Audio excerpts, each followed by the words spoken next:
வீரர்களே இல்லாமல் ரஷ்யாவை அலறவிடும் உக்ரைன். புதினே எதிர்பார்க்காத சீக்ரெட் ஆயுதம் இறக்கிய ஜெலன்ஸ்கி.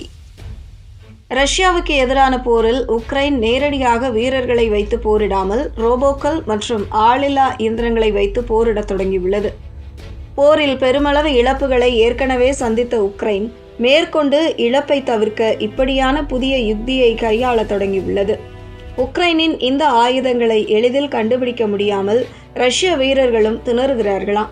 ஒவ்வொரு மாதமும் சுமார் 35,000 ரஷ்ய வீரர்களுக்கு உயிரிழப்பு அல்லது காயம் ஏற்படுத்தும் இலக்கை நிர்ணயித்து இந்த ஆயுதங்களை உக்ரைன் களமிறக்கியுள்ளது. ரஷ்யாவுக்கும் உக்ரைனுக்கும் இடையே கடந்த 2022ஆம் ஆண்டு பிப்ரவரி மாத இறுதியில் போர் வெடித்தது. உக்ரைன் நாட்டோ கூட்டமைப்பில் சேருவதற்கு எதிர்ப்பு தெரிவித்து அந்த நாட்டின் மீது ரஷ்யா போர் தொடுத்தது. 4 ஆண்டுகளாகியும் இந்த போர் தொடர்ந்து நீடித்து கொண்டே உள்ளது.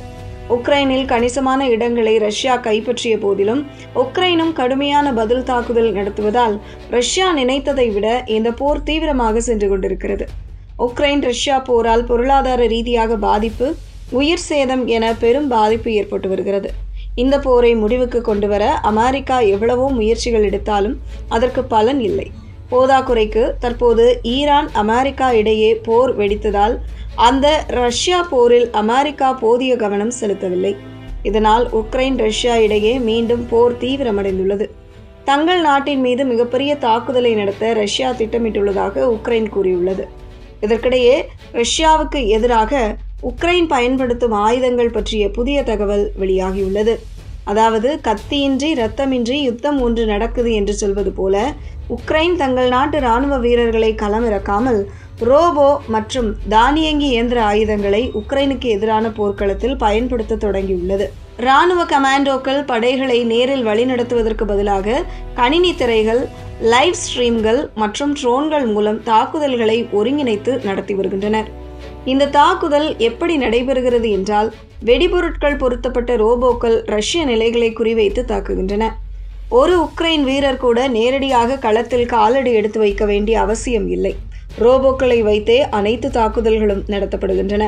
கட்டுப்பாட்டு மையங்களில் உள்ள கமாண்டோக்கள் அந்த ரோபோக்களை தொலைதூரத்திலிருந்து வழிநடத்தி தாக்குதல்களை மேற்கொள்கின்றனர்.